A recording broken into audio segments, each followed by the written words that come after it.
Kementerian Pertanian mendorong program diversifikasi pangan di seluruh daerah di Indonesia. Program ini dilaksanakan untuk memperkuat ketahanan pangan dan sektor pertanian domestik, terutama di masa pandemi COVID-19.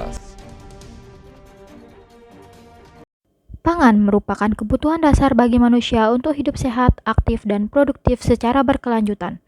Pangan harus tersedia dalam jumlah dan mutu yang baik secara merata di seluruh wilayah negara kesatuan Republik Indonesia.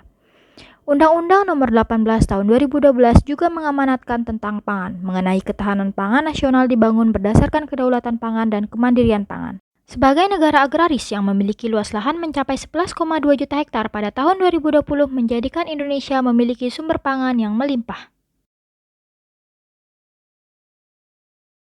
Komoditas pangan yang menjadi konsumsi pangan nasional adalah beras. Konsumsi rata-rata beras per kapita rakyat Indonesia sebesar 139 kg per kapita selama setahun dinilai masih jauh dari konsumsi ideal menurut standar negara maju yang rata-rata hanya mengonsumsi beras sebesar 80-90 kg per kapita selama setahun. Hal ini menyebabkan adanya defisit beras di berbagai daerah di Indonesia. Hasil kajian Pratama et al.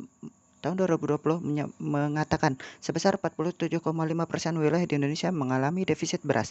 Sebagian besar wilayah yang tergolong defisit beras tersebut yaitu Papua, Maluku, NTT, dan NTB.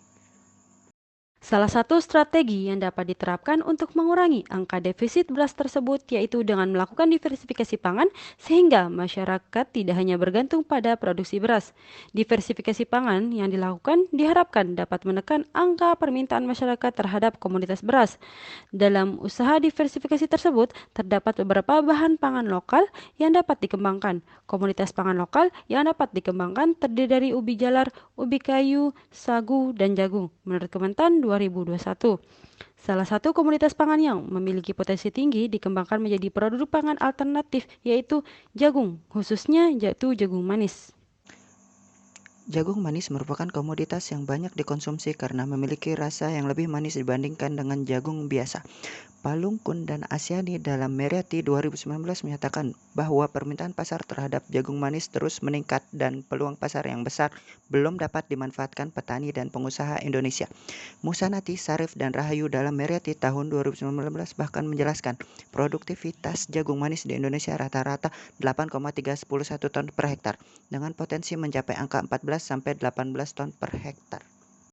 Jagung manis merupakan varietas botani dari jagung biasa atau jagung pipil atau jagung pakan. Jagung manis termasuk dalam tanaman hortikultura, walaupun secara morfologi tidak berbeda dengan jagung pakan. Hal yang membedakan antara jagung manis dan jagung pakan adalah kandungan gulanya yang sangat tinggi sehingga banyak diminati oleh masyarakat. Meskipun demikian, jagung manis tetap baik bagi kesehatan karena memiliki indeks glikemik yang rendah. Selain itu, jagung manis juga mengandung karbohidrat dan serat masing-masing sebesar 19 dan 2,7 gram dalam setiap 100 gramnya, menurut Syukron dan Rianto 2013. Sementara itu, saat ini makanan yang sangat diminati oleh kaum milenial yaitu bakso aci. Bakso aci merupakan sebuah makanan yang terbuat dari campuran tepung terigu dan tepung tapioka. Saat ini bakso aci sangat diminati oleh para kaum milenial karena memiliki cita rasa yang gurih dan pedas dengan tekstur kenyal yang berasal dari tepung tapioka yang digunakan. Hal ini membuat makanan bakso aci memiliki potensi pasar yang tinggi dengan segmentasi pasar yang telah jelas. Bahkan menurut media online bisnis.hops.id, peluang omset penjualan bakso aci dapat mencapai ratusan juta setiap bulannya. Berdasarkan uraian tersebut, kami sebagai agent of change menawarkan suatu inovasi baru dalam penyediaan pangan dengan memanfaatkan pangan lokal yang memiliki potensi tinggi berupa Bajigung, bakso aci jagung, inovasi pangan lokal sebagai produk pangan fungsional di masa pandemi. Manfaat penulisan karya ilmiah bagi penulis yaitu yang pertama, menambah wawasan keilmuan dalam bidang inovasi pangan yang memanfaatkan potensi pangan lokal. Yang kedua, meningkatkan kreativitas mahasiswa dalam mengembangkan inovasi pangan. Yang ketiga, menjadi bahan pertimbangan untuk acuan penelitian selanjutnya. Manfaat penulisan karya ilmiah bagi masyarakat yaitu yang pertama, tersedianya produk pangan baru. Yang kedua, membuka peluang pekerjaan baru. Sedangkan manfaat bagi pemerintah yaitu 1. Dapat meningkatkan pertumbuhan ekonomi nasional, 2. Dapat mewujudkan ketahanan pangan di masa pandemi, dan ketiga, dapat membantu program pemerintah dalam mewujudkan diversifikasi pangan nasional. Alat-alat yang digunakan dalam pembuatan bacigung yaitu ada baskom, blender, nampan, panci, piring kecil, pisau, saringan, sendok, sarung tangan, dan timbangan. Sedangkan bahan-bahan yang digunakan dalam pembuatan bacigung yaitu ada bawang merah, bawang putih, bumbu penyedap, daun bawang, garam, gula, jagung 3 buah, telur 1 butir, tepung tapioka 500 gram, dan tepung terigu 200 gram. Tahap pembuatan bacigung, yaitu yang pertama, persiapan alat dan bahan. Disiapkan alat dan bahan pembuatan bacigung dan dicuci. Kemudian yang kedua yaitu pengirisan. 3 buah jagung yang sudah disiapkan selanjutnya diiris menggunakan pisau dalam baskom kecil. Kemudian 4 siung bawang putih dan 3 siung bawang merah dikupas hingga bersih dan daun bawangnya dipotong hingga berukuran kecil. Kemudian yang ketiga yaitu penggilingan. Setelah bahan-bahan diiris dan dikupas, selanjutnya dilakukan penggilingan.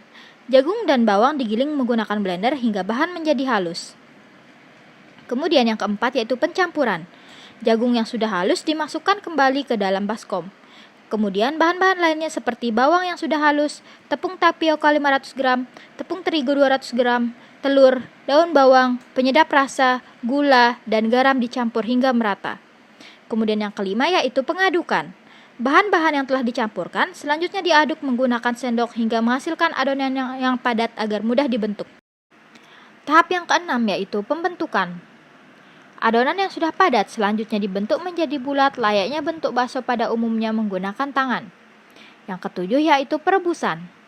Adonan yang telah dibentuk langsung direbus dengan air mendidih dan menggunakan api sedang dengan suhu berkisar antara 100 derajat hingga 110 derajat Celcius hingga bakso mengapung dan siap ditiriskan. Yang kedelapan yaitu penirisan. Bakso aci jagung yang sudah matang selanjutnya diangkat dan ditiriskan. Bacigung ditiriskan guna mengurangi kadar air yang ada pada bakso sehingga bacigung memiliki tekstur yang kenyal. Yang terakhir yaitu siap disajikan. Bakso aci jagung yang sudah dingin siap dikemas untuk disimpan di dalam lemari pendingin. Bakso biasa yang kita kenal saat ini memiliki bahan yang berasal dari daging.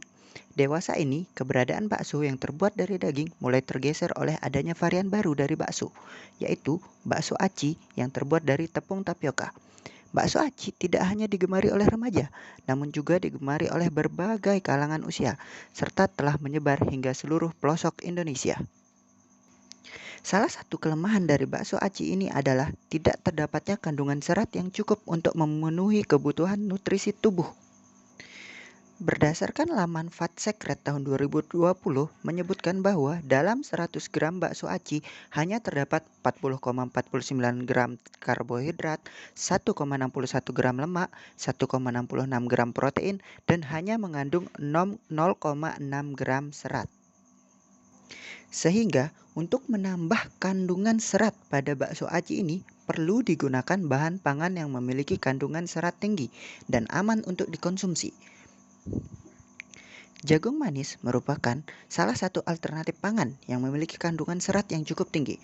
Dalam 100 gram jagung manis terdapat 22,8 gram karbohidrat, 4,0 gram lemak, 10 gram protein, dan 2,6 gram serat. Oleh karena itu, untuk meningkatkan kandungan serat dalam bakso aci, kami menawarkan produk berupa bacigung, bakso aci jagung. Berdasarkan hasil penulisan karya tulis ilmiah, dapat ditarik kesimpulan, yaitu yang pertama, proses pembuatan bacigung melalui tahap pengirisan, penggilingan, pencampuran, pengadukan, pembentukan, perebusan, dan penirisan. Kemudian yang kedua, bacigung mengandung serat pangan yang lebih tinggi dibandingkan bakso aci lainnya, serta dapat dijadikan sebagai pangan fungsional. Yang ketiga, bacigung dikatakan pangan fungsional karena menggunakan bahan utama jagung yang memiliki berbagai antioksidan, unsur mineral terutama Fe, serat makanan, oligosakarida, beta-glukan yang merupakan komponen karbohidrat non-starch polisakarida terkandung dalam biji jagung yang potensial sebagai sumber pangan fungsional. Kemudian saran, perlu dilakukan penelitian lebih lanjut mengenai kandungan gizi dan masa simpan produk bacigung.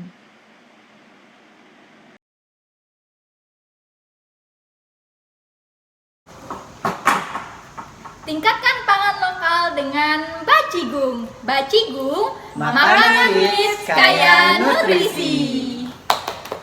Udah, selesai.